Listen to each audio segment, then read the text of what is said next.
রমজান মাসে হজরত মুহাম্মদ সাল্লাল্লাহু আলাইহি ওয়াসাল্লাম হজরত আবু হুরাইরা রাদিয়াল্লাহু তাআলা আনহুকে বললেন, হে আবু হুরাইরা, তোমার উপর জাকাতের সম্পদ রক্ষার দায়িত্ব রইল, তুমি তা যথাযথ পালন করবে।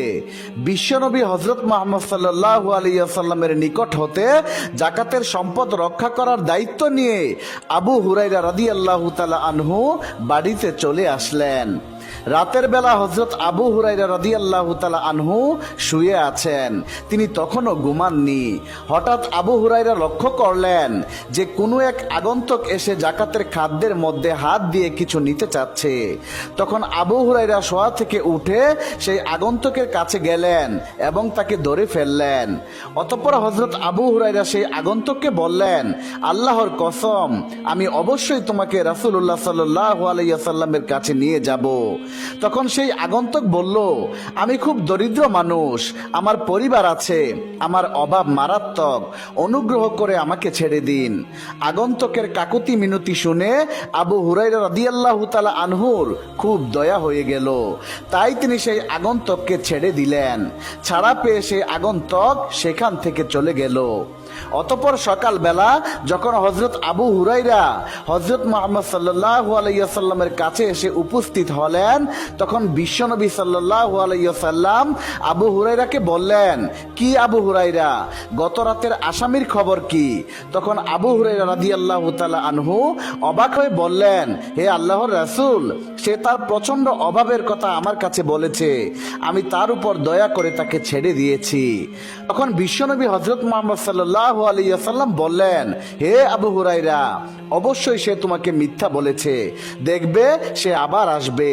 বিশ্বনবী হজরত মুহাম্মদ সাল্লাল্লাহু আলাইহি ওয়াসাল্লামের মুখে উক্ত কথা শুনে আবু হুরাইরা বুঝে নিল যে সে আগন্তুক আবার আসবেই, কারণ রাসূলুল্লাহ সাল্লাল্লাহু আলাইহি ওয়াসাল্লাম বলেছেন সে আবার আসবে।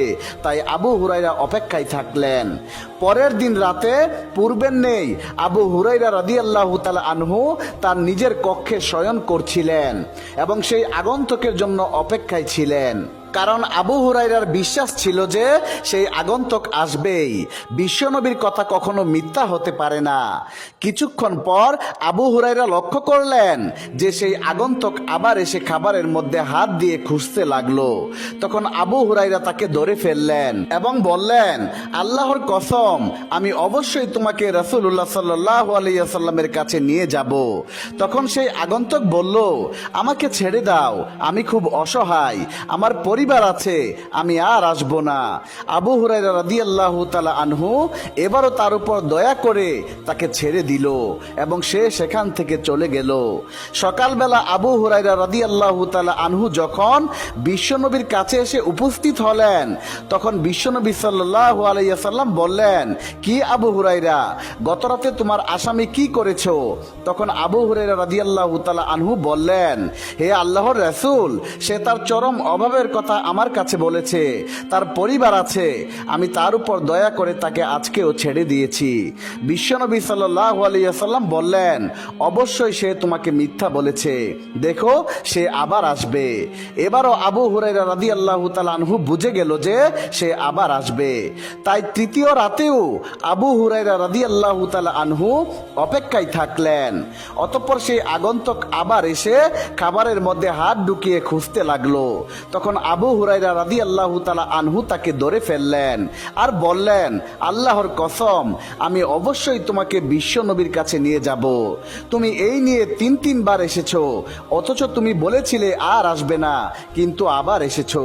তখন সেই আগন্তুক বলল, আমাকে ছেড়ে দাও, আমি তোমাকে কিছু বাক্য শিক্ষা দেব যা তোমার খুব উপকারে আসবে। তখন আবু হুরাইরা রাদিয়াল্লাহু তাআলা আনহু বললেন, কি সেই বাক্যগুলো?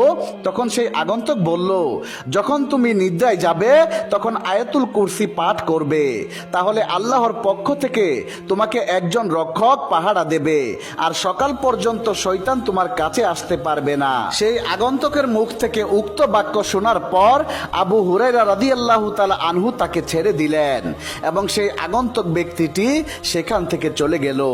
সকালবেলা যখন আবু হুরাইরা বিশ্বনবী সাল্লাল্লাহু আলাইহি ওয়াসাল্লামের কাছে এসে উপস্থিত হলেন, তখন নবীজি বললেন, কি হে আবু হুরাইরা, গতরাতে তোমার আসামি কি করেছো? তখন আবু হুরাইরা রাদিয়াল্লাহু তাআলা আনহু বললেন, ইয়া রাসূলুল্লাহ সাল্লাল্লাহু আলাইহি ওয়াসাল্লাম, সে আমাকে কিছু উপকারী বাক্য শিক্ষা দিয়েছে, তাই আমি তাকে ছেড়ে দিয়েছি। বিশ্বনবী সাল্লাল্লাহু আলাইহি ওয়াসাল্লাম জিজ্ঞাসা করলেন, তোমাকে সে কি শিক্ষা দিয়েছে? তখন আবু হুরাইরা বললেন, সে বলেছে, যখন তুমি নিদ্রা যাবে তখন আয়াতুল কুরসি পাঠ করবে, তাহলে আল্লাহর পক্ষ থেকে তোমাকে একজন রক্ষক পাহারা দেবে, আর সকাল পর্যন্ত শয়তান তোমার কাছে আসতে পারবে না। তখন উপস্থিত সকল সাহাবায়ে কেরাম এই শিক্ষণীয় বিষয়ে জানতে খুব আগ্রহী ছিলেন। তখন রাসূলুল্লাহ সাল্লাল্লাহু আলাইহি ওয়াসাল্লাম বললেন, সে তোমাকে সত্য বলেছে, যদিও সে মিথ্যাবাদী। হে আবু হুরাইরা, গত 3 রাত যার সাথে কথা বলেছো, তুমি কি জানো সে কে? আবু হুরাইরা রাদিয়াল্লাহু তাআলা আনহু তখন বললেন, না হুজুর, আমি তো জানি না। তখন বিশ্বনবী সাল্লাল্লাহু আলাইহি ওয়াসাল্লাম বললেন, সে হলো শয়তান। বর্ণনায় বুখারী।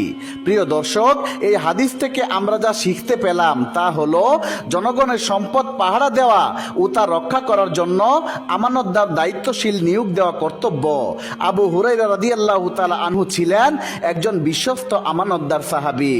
আবু হুরাইরা রাদিয়াল্লাহু তাআলা আনহু দায়িত্ব পালনে একাগ্রতা ও আন্তরিকতার প্রমাণ দিয়েছেন। তিনি রাতেও না ঘুমিয়ে জাকাতের সম্পদ পাহারা দিয়েছেন। হুজুরে পাক সাল্লাল্লাহু আলাইহি ওয়াসাল্লামের এটি একটি মুজেজা যে তিনি ঘটনাস্থলে উপস্থিত না থেকেও আবু হুরাইরার কাছে বর্ণনা শুনেই বুঝতে পেরেছেন শয়তানের আগমনের বিষয়টি। আয়াতুল কুরসি একটি মস্ত বড় সুরক্ষা। যারা আমল করতে পারে তাদের উচিত এই আমলটি ত্যাগ না করা। রাতে নিদ্রার পূর্বে এটি পাঠ করলে পাঠকারী সকল প্রকার অনিষ্টতা থেকে মুক্ত থাকবে এবং জিন শয়তান বা অন্য কোনো কিছুই তার উপর চড়াও হতে পারবে না। আল্লাহ রব্বুল আলামিন আমাদের সবাইকে এই রমজান মাসে বেশি বেশি আয়াতুল কুরসি পাঠ করার তৌফিক দান করুন। সবাই কমেন্টে লিখুন আমিন। একদা রমজান মাসে বিশ্বনবী সাল্লাল্লাহু আলাইহি ওয়াসাল্লাম সেহরি খাচ্ছিলেন। নবীজি সাল্লাল্লাহু আলাইহি ওয়াসাল্লাম সেহরিতে ছাগলের ছিরি খাচ্ছিলেন। আর সেই সময় হযরত আলী রাদিয়াল্লাহু তাআলা আনহু নবীজি সাল্লাল্লাহু আলাইহি ওয়াসাল্লামের সঙ্গেই ছিলেন। এমন সময় হযরত বেলাল রাদিয়াল্লাহু তাআলা আনহু সেখানে এসে উপস্থিত হলেন এবং বলতে লাগলেন, ইয়া রাসূলুল্লাহ সাল্লাল্লাহু আলাইহি ওয়াসাল্লাম, সময় তো শেষ হয়ে গিয়েছে আর আমি আজান দিতে মসজিদে যাচ্ছি, দয়া করে আপনি তাড়াতাড়ি খাবার খাওয়া বন্ধ করুন। এই কথা বলে হযরত বেলাল রাদিয়াল্লাহু তাআলা আনহু আজান দিতে মসজিদে চলে গেলেন। হযরত বেলাল রাদিয়াল্লাহু তাআলা আনহু মসজিদে প্রবেশ করে আজান দেওয়ার জন্য প্রস্তুত হতে লাগলেন। কিন্তু এরই মাঝে বেলাল রাদিয়াল্লাহু তাআলা আনহুর মনে পড়ে গেল যে জানি না হযরত মুহাম্মদ সাল্লাল্লাহু আলাইহি ওয়াসাল্লাম খাওয়া সমাপ্ত করেছে কিনা। নবী সাল্লাল্লাহু আলাইহি ওয়াসাল্লামের কথা চিন্তা করে হযরত বেলাল রাদিয়াল্লাহু তাআলা আনহু আজান না দিয়ে পুনরায় বিশ্ব নবীর নিকটে ফিরে আসলেন এবং এসে দেখলেন তখনও রাসূল আকরাম সাল্লাল্লাহু আলাইহি ওয়াসাল্লাম সেহরি খাচ্ছেন। এটি দেখে হযরত বেলাল রাদিয়াল্লাহু তাআলা আনহু বললেন, ইয়া আল্লাহর হাবিব, আল্লাহর কসম, সেহরির সময় শেষ হয়ে গিয়েছে। তখন রাসূল আকরাম সাল্লাল্লাহু আলাইহি ওয়াসাল্লাম নিজের হাত মুবারক নিচে রাখলেন এবং বেলালকে বললেন, হে বেলাল, এখনো সময় বাকি ছিল, কিন্তু তোমার কসম খাওয়ার কারণে আল্লাহ রব্বুল আলামিন সেটিকে আগেই উদিত করে দিল, যাতে করে তোমার কসম যেন মিথ্যা না হয়ে যায়। তখন আলী রাদিয়াল্লাহু তাআলা আনহু বলতে লাগলেন, যদি বেলাল রাদিয়াল্লাহু তাআলা আনহু কসম না খেত তাহলে রাসূলুল্লাহ সাল্লাল্লাহু আলাইহি ওয়াসাল্লাম যতক্ষণ পর্যন্ত সেহরি খেতেন ততক্ষণ পর্যন্ত সুবহে সাদেক হতোই না। সুবহানাল্লাহ। তখন ছিল পবিত্র রমজান মাস। সমগ্র মদিনাতে তখন চলছে মুসলমানদের রোজা রাখার বিশাল তোড়জোড়। আল্লাহর মনোনীত বিধান অনুপাতে আজ হযরত আলী রাদিয়াল্লাহু তাআলা আনহু এবং ওনার স্ত্রী হযরত ফাতেমা রাদিয়াল্লাহু তাআলা আনহা এবং হযরত হাসান হুসাইন রাদিয়াল্লাহু তাআলা আনহু পর্যন্ত রোজা রেখেছেন। সারাটা দিন নানা ধরনের ব্যস্ততায় ওনাদের দিন অতিবাহিত হয়ে গেল। যখন বিকেল গড়িয়ে সূর্যাস্ত হবার উপক্রম হলো তখন হযরত ফাতেমা রাদিয়াল্লাহু তাআলা আনহা ঘরে গেলেন এবং যত আটা মজুদ ছিল তা দিয়ে তিনি 4টি রুটি তৈরি করলেন এবং একটি রুটি হযরত আলী রাদিয়াল্লাহু তাআলা আনহুকে প্রদান করলেন এবং 2টি রুটি ওনার ছেলে হাসান হুসাইনকে প্রদান করলেন আর অপর একটি রুটি তিনি নিজের জন্য রেখে দিলেন। যখন মসজিদে হযরত বেলাল রাদিয়াল্লাহু তাআলা আনহু সুমধুর কণ্ঠে আজান দিলেন তখন হযরত আলী রাদিয়াল্লাহু তাআলা আনহুর পরিবারের সকলেই নিজেদের রুটি দিয়ে ইফতারি শুরু করলেন। হযরত ফাতেমা রাদিয়াল্লাহু তাআলা আনহা ওনার ভাগের অর্ধেক রুটি খেয়ে সমাপ্ত করলেন এবং বাকি অর্ধেক রুটি তিনি ওনার আঁচলে বেঁধে ফেললেন।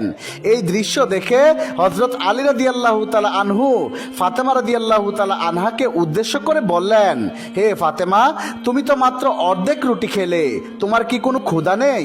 হযরত হাসান এবং হুসাইন রাদিয়াল্লাহু তাআলা আনহু এই দৃশ্য দেখে তারাও তাদের মাকে একই প্রশ্ন করলেন, আম্মাজান, ঠিকই তো, আপনি অর্ধেক রুটি খেলেন আর বাকি অর্ধেক রুটি না খেয়ে কেন আঁচলে বাঁধলেন? তখন জবাবে হযরত ফাতেমা রাদিয়াল্লাহু তাআলা আনহা বললেন, যখন আমি রুটি খাচ্ছিলাম তখন হঠাৎ করেই আমার আব্বাজানের কথা মনে পড়ে গেল। যদিও এখানে আমরা বসে বসে ইফতার করছি, এমনও তো হতে পারে যে অন্যদিকে আমার রাসূল না খেয়ে আছেন। একজন মেয়ে তার আব্বাজানকে অভুক্ত রেখে কিভাবে পেট ভরে খেতে পারে? এই কথা বলেই হযরত ফাতেমা রাদিয়াল্লাহু তাআলা আনহা আমাদের নবী হযরত মুহাম্মদ সাল্লাল্লাহু আলাইহি ওয়াসাল্লামের ঘরের উদ্দেশ্যে রওনা দিলেন। যখন হযরত ফাতেমা রাদিয়াল্লাহু তাআলা আনহা বিশ্বনবী সাল্লাল্লাহু আলাইহি ওয়াসাল্লামের ঘরে পৌঁছালেন তখন তিনি দেখতে পেলেন যে হযরত মুহাম্মদ সাল্লাল্লাহু আলাইহি ওয়াসাল্লাম মাগরিবের নামাজ পড়তে ইতিমধ্যে মসজিদে চলে গেছেন। তিনি তখন ওনার আব্বাজানের অপেক্ষায় ঘরের দরজার সামনে দাঁড়িয়ে দাঁড়িয়ে অপেক্ষা করতে লাগলেন। তখন নামাজ শেষে আমাদের নবী হযরত মুহাম্মদ সাল্লাল্লাহু আলাইহি ওয়াসাল্লাম নিজের ঘরে ফিরে এলেন। তখন বিশ্বনবী দেখতে পেলেন যে ওনার আদরের মেয়ে দরজার সামনে দাঁড়িয়ে আছেন। হযরত মুহাম্মদ সাল্লাল্লাহু আলাইহি ওয়াসাল্লাম ওনার আদরের মেয়ে হযরত ফাতেমা রাদিয়াল্লাহু তাআলা আনহাকে তখন উদ্দেশ্য করে বললেন, হে মা ফাতেমা, আজ হঠাৎ করে এই সময়ে তুমি ঘরের বাইরে দাঁড়িয়ে আছো কেন? এরপর নবী করিম সাল্লাল্লাহু আলাইহি ওয়াসাল্লাম ওনার মেয়েকে নিয়ে ঘরের ভিতরে ঢুকলেন। তখন ফাতেমা রাদিয়াল্লাহু তাআলা আনহা নবী করিম সাল্লাল্লাহু আলাইহি ওয়াসাল্লামকে উদ্দেশ্য করে বললেন, আজ যখন আমি ইফতার করছিলাম তখন আপনার কথা আমার প্রচন্ড মনে পড়ছিল, তাই আমি আমার খাবারের অর্ধেক আপনার জন্য নিয়ে এসেছি। এই কথা শুনে দয়ালু নবী 2 চোখের পানি ছেড়ে দিয়ে বললেন, মা, তুমি আজ আমার জন্য খাবার নিয়ে এসে অনেক উপকার করেছো। আজ যদি তুমি আমার জন্য খাবার নিয়ে না আসতে তাহলে হয়তো 4র্থ দিনের মতো আমাকে অভুক্ত অবস্থায় থাকতে হতো।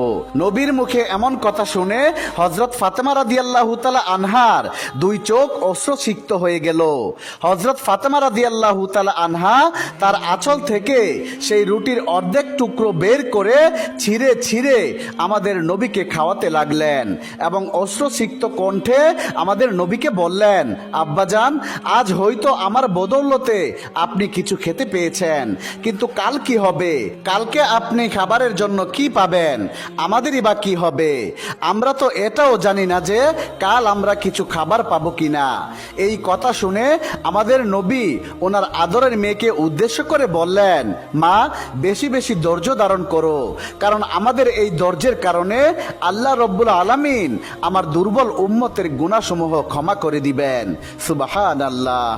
প্রিয় বন্ধুরা, এই ছিল নবী পরিবারের কষ্টের রোজা। হযরত মুহাম্মদ সাল্লাল্লাহু আলাইহি ওয়াসাল্লাম তার উম্মতকে বাঁচানোর জন্য কতই না প্রচেষ্টা করেছেন। 3 দিন যাবত না খেয়ে কাটিয়েছেন, কিন্তু তিনি বিন্দু মাত্র কষ্ট পাননি। হযরত মুহাম্মদ সাল্লাল্লাহু আলাইহি ওয়াসাল্লাম চেয়েছেন ওনার কষ্টের বিনিময়ে যেন ওনার উম্মত অর্থাৎ আমাদের গুনাহসমূহকে ক্ষমা করে দেওয়া হয়। কিন্তু প্রিয় দর্শক, আমরা নবীজির উম্মত হয়েও নবীজির সুন্নত পালন করি না। ওনারা ইফতার করার জন্য যত সামান্য খাবার খেয়েছেন, অথচ যদি আমরা আমাদের দিকে লক্ষ্য করি তাহলে আমরা দেখতে পাই যে আমরা যা খাই তার চাইতে বেশি অপচয় করি। আমাদের উচিত যতটুকু আমাদের সাধ্যে কোলায় ততটুকু খাবার গ্রহণ করা এবং ক্ষুধার্ত কোনো ব্যক্তিকে নিজের খাবারের সঙ্গী বানিয়ে নেওয়া। আল্লাহ তাআলা আমাদের সবাইকে বোঝার তৌফিক দান করুক এবং এই রমজান মাসে অপচয় করা থেকে আমাদের সকলকে রক্ষা করুন, আমিন। প্রিয় দর্শক, যেই নবী আমাদের জন্য এত কিছু করেছেন, আসুন সেই প্রাণের নবী হযরত মুহাম্মদ সাল্লাল্লাহু আলাইহি ওয়াসাল্লামের সম্মানার্থে কমেন্টে কালিমা লিখি, লা ইলাহা ইল্লাল্লাহু মুহাম্মাদুর রাসূলুল্লাহ সাল্লাল্লাহু আলাইহি ওয়াসাল্লাম। একদিন রমজান মাসে এক ব্যক্তি বিশ্বনবী সাল্লাল্লাহু আলাইহি ওয়াসাল্লামের নিকট এসে বলল, ইয়া আল্লাহর হাবিব, আমি রমজানের দিনের বেলায় স্ত্রীর সাথে সহবাসে লিপ্ত হয়েছি।